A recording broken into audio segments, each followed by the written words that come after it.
AD, on that last drive, took a shot. Stu said he maybe thought you went from a baritone to a soprano for a second. Are you good? I'm good. I'm good. Just making sure. All right, looked like it hurt a little bit. So, great first half. You guys make 15 threes, a franchise record in a half. Not a great second half. Of course, you still emerge with a double-digit lead win. What is the mindset after a game like that? You worry a little bit about the second, or is it fine since you had the win? You know, obviously, no lead is safe in this modern-day NBA.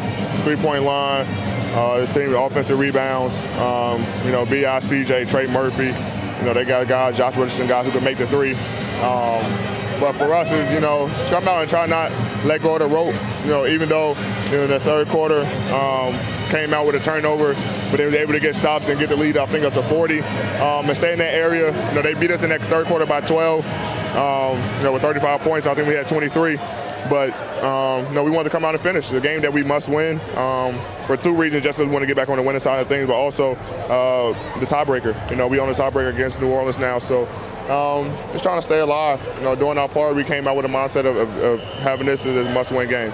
9-4 now since the trade deadline. You referenced the importance of this victory specifically. You also challenged yourself after last game. You expect more from yourself, basically, and you brought that tonight. Yeah. Like I said, I think, last game everybody did their job except myself, and that was on me. And I wanted to come out and make sure that I got back to myself, got back to a rhythm. Got some extra shots up to see the ball go through, and we're able to come out and be effective tonight, get the win. So. I never want to be able to come out and have a performance like I did the other night against New York and let my team down. But I always, I'm my hardest critic. I'm always hard on myself to be better. And I just want to come out tonight with, make a difference. Last one for you. You guys are still without LeBron for a little bit here, but how have you found a way to gel with some of these new teammates, D'Lo and Beasley and Vanderbilt, all playing big minutes for you? We're just playing. We're playing together. We're playing free, having fun. Guys are making the right plays. We're playing great defensively. They just took the score off. I can't remember what we held them to, but we're doing it on the defensive end. And when you play defense in this league, your offense kind of clicks with it. And we've been able to come down the offensive end after stops and make the right plays. Guys taking rhythm shots. We're playing in the fast break, in transition, and getting the easy one. So Malik was able to get going tonight, see one go through. So we're just having fun and playing together. Thank you, Anthony. Thanks, Mike. That was quite the first half of shot making and create this huge lead. But what is the message when it does seem like the NBA teams make a comeback, but you don't want to let your foot off the throat in that context? How do you message that to the team? You just try to keep stacking possessions. Basically told them at halftime we didn't show any film. Just kind of talked them through it. At halftime we had 19 assists, 2 great defensive quarters going into the half. Just to continue to do what we need to do. Being in this building before, having a dominant first half and then coming out and falling apart in the third quarter was our experience the last time we was here. And, it's hard to play with a league of that magnitude because, they're going to push back, the momentum swings, the consistency of the whistle. It gets kind of choppy. So, we just had to stay the course, told them to stay aggressive. Let's try to win the free throw line in the second half. Play downhill as much as possible. And I think we ended up with 18 free throws in the second half, so we were able to do that. And again, just building the right habits to be able to play as much of a full 48-minute game as possible. And so, a little bit of momentum swings back and forth in that game, but we'll take it. It's hard as hell to win in this league, and where we're trying to get to, it's a big win for us.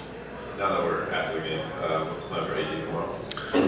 Well, he's not going to play. He hasn't been cleared. Even though he's playing pain-free, we made an organizational decision, starting with our team doctors, to hold him out of back-to-back. So it's just one of those things where even though he's playing pain-free, it's still an active injury. So we have to monitor it, stick to the plan as we always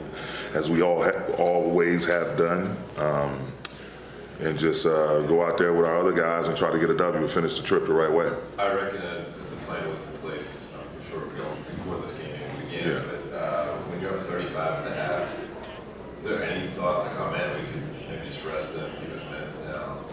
Yeah, definitely was a thought, but obviously, you know, that's a hell of a ball club over there that has a lot of pride. They made their push. I can't remember the lowest they cut into it. I think it almost got to 10 and 13, 12, 13 at one point. So, you know, having to reinsert him into the game kind of nixed all those any illusions of grandeur.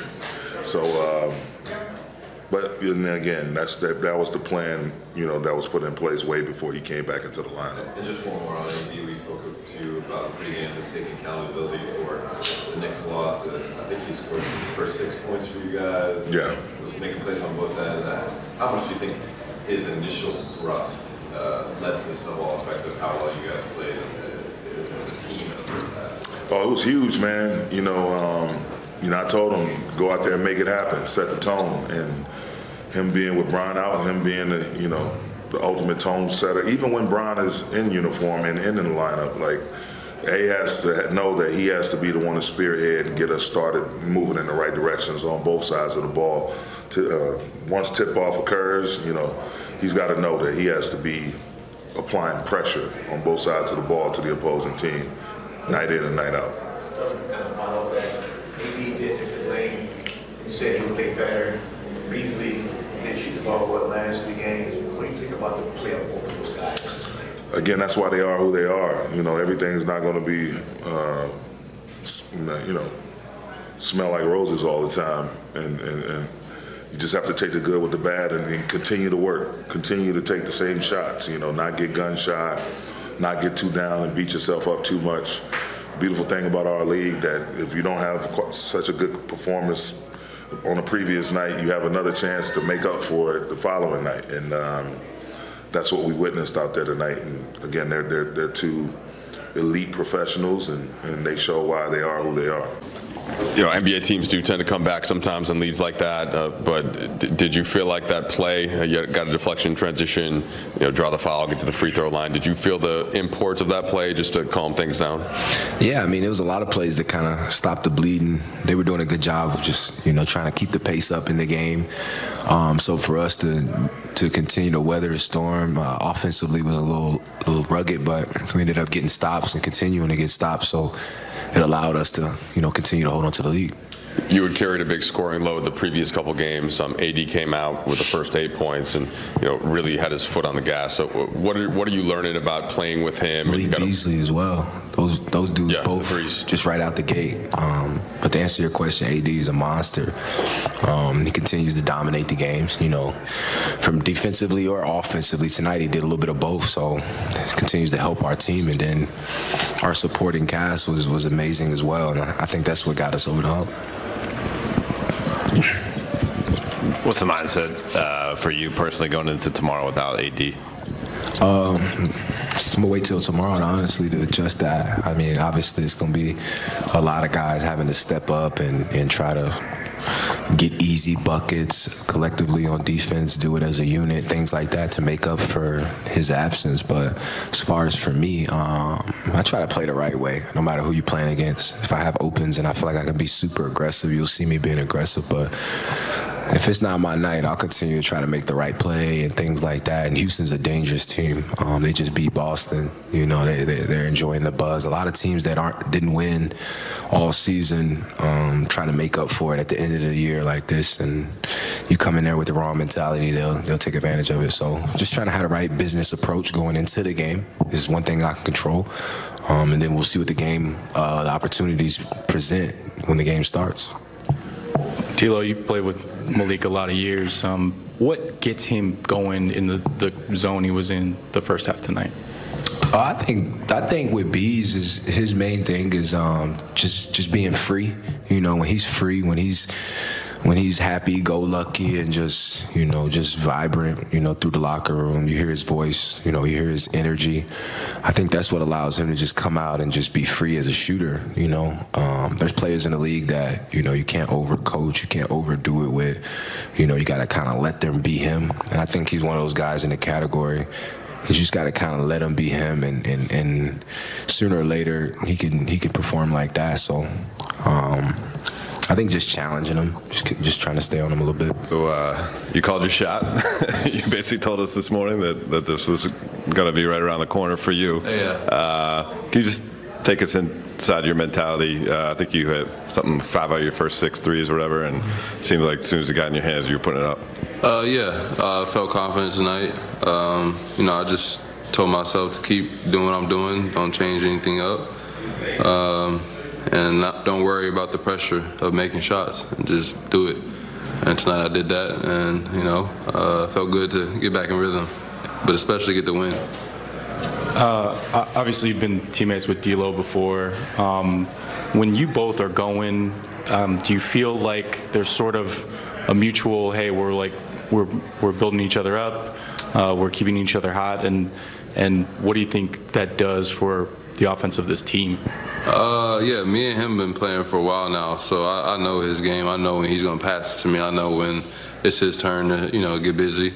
But for both of us, we just want to have success. For both of us. If he's going, if he's hot, I'm cheering him on. If I'm hot, he's cheering me on. To have a guard like that in your backcourt that's cheering you on, is huge, and it gives me confidence, and I'm pretty sure the same from him.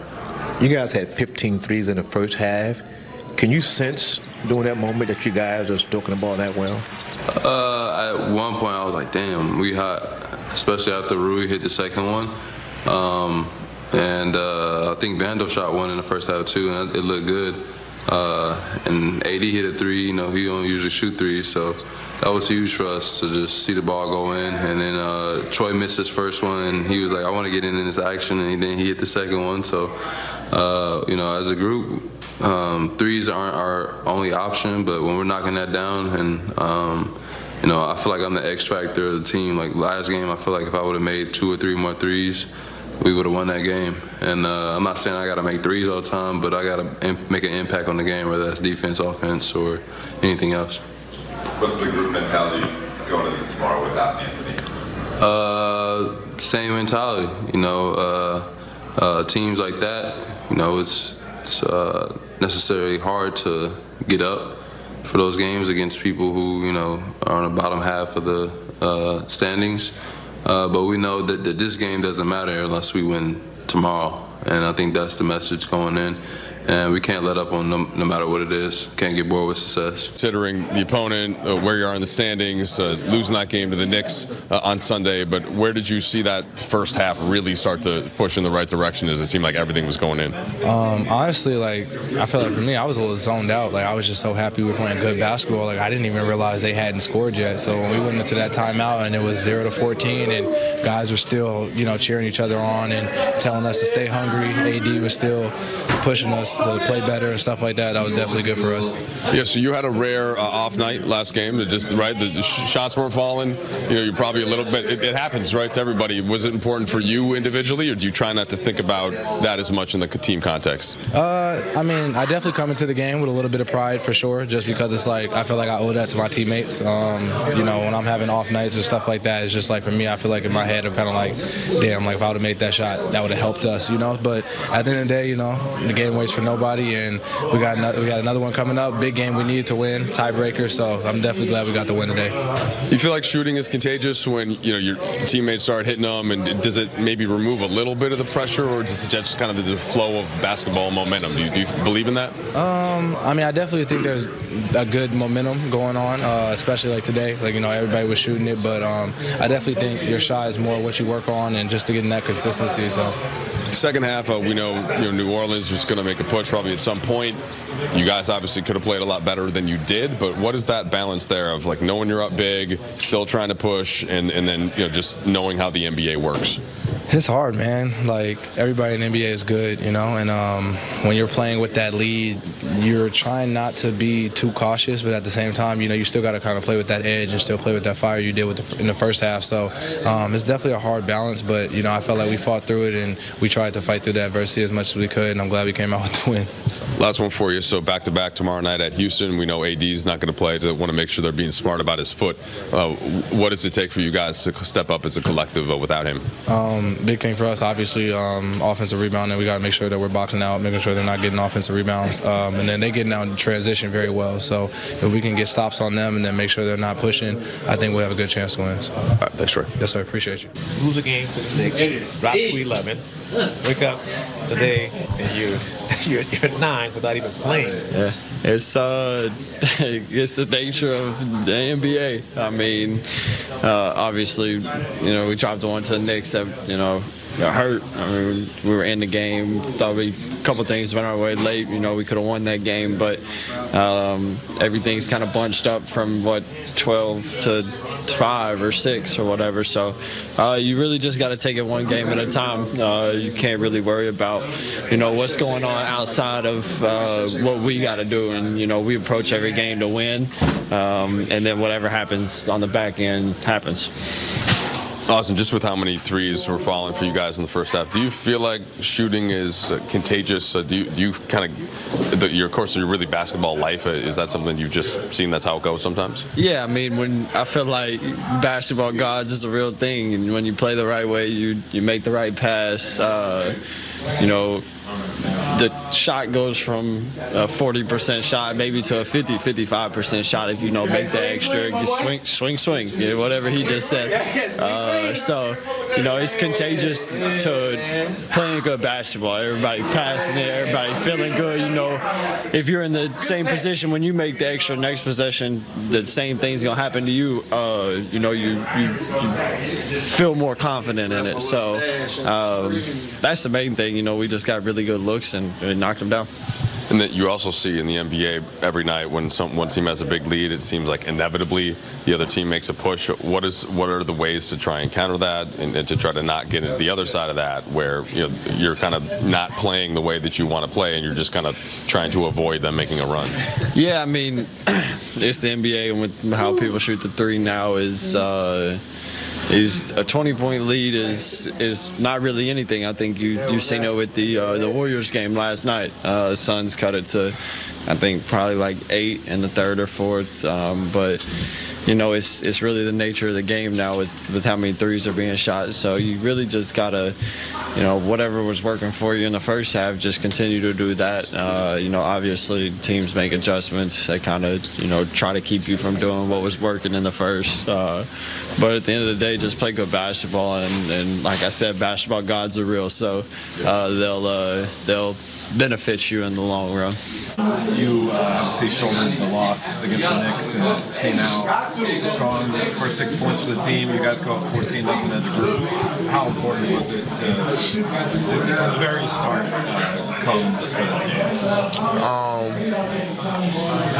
I think it was very important for us just for standing purposes, tiebreaker purposes, and then just get back in the winning column. This team obviously is capable enough of beating us, as they showed before. But we knew this was a very important game for us. And we just came out and played that way. Like you said, I took a lot of ownership for that game against New York, the way I played, and just want to come out, ultra aggressive tonight, knowing how important this game was. And everybody did. We was playing the right way, playing great defensively, sharing the ball offensively, playing together, and everybody was clicking on all cylinders. Kind of let it slip away in the second half. So we got to do a better job in that sense, but overall, I think we did a pretty good job. AD, you were kicking yourself the other night, the free throw line, 12 for 13 there. I saw you actually maybe not be so happy about missing the one, but how locked in were you, especially at the end of the game when you guys needed those free throws? Very, very. Like I say, they started creeping back in. I think they got it to 13, 15, something like that. The way they can shoot the ball, with CJ and Beas, Trey Murphy, we never want to let them get back in the game. So we did a good job, getting the bonus early and just being aggressive, trying to make the ref, call fouls and go to the line, knock them down. What do you think about the play of Malik Beasley tonight? Knocking it down. Yeah. Been tough in the last couple of games. After shooting around today, he got a lot of threes up. And it showed. You know, he's very hard on himself. You know, as far as shooting the basketball, he never want to miss 2 in a row. Then he came out, you know, on fire. You know, anytime he's making shots, he just open the floor up more for all our guys to get to the basket. Even when he's missing, I mean, you still got to respect him as a shooter. But when he's making, you know, he gets very hot, and you know, the rim gets very, you know, big for him, and our guys able to, D'Lo, Dennis, Austin, able to attack now, knowing that they have to respect him. What's it like to lose to the Knicks, fall to 11, wake up, and then you? It's the Western Conference for you. It just goes back to, you know, for me, just thinking, you know, if I play somewhat decent in the New York game, you know, we get a chance to win the game, you know, where could we be? So maybe tie for 6 or something like that. I don't know. So, but I mean, we control our own destiny. I mean, we're 9th now. I'm not sure what happened or where we are, if we move up or stay the same, but we control our own destiny. We just got to keep winning basketball games. AD Darvin was telling us, you know, you're not going to be cleared for tomorrow, and I know that's out of your hands, and this decision made months ago. How do you kind of compartmentalize, you know, not being able to be cleared for these games when these standings battles happen? Yeah, I mean, it's tough, especially the position we're in. You know, obviously, you know, want to go out and play. But before I even came back, there's something that the doctors and the organization discussed that they thought it would be best for me not to play back-to-backs because the foot, you know, even though I'm not feeling pain and everything, it's still an active injury, you know, with the stress reaction and everything. And, you know, we're doing all the right things to make sure that I'm ready to go. And, you know, they always say I need that day break. So, obviously it sucks. You know, good thing we get, you know, got D'Lo back, and, you know, our guys, I think, are more than capable enough to go out and win a basketball game. But, you know, same situation in OKC, man. It's, you know, they were able to get a win. But it's tough, you know, the position here, you want to go out and play, but, you know, at the end of the day, you know, with an injury, you know, like that, you know, you don't want it to go to the other side, you know, so you want to stay on top of it. So I'm going to be there coaching the guys up, trying to make sure we do whatever we can to get the win against a very competitive Houston team, by the way, who just beat Boston. So going to be a big test for us tomorrow, too. Thank you, sir.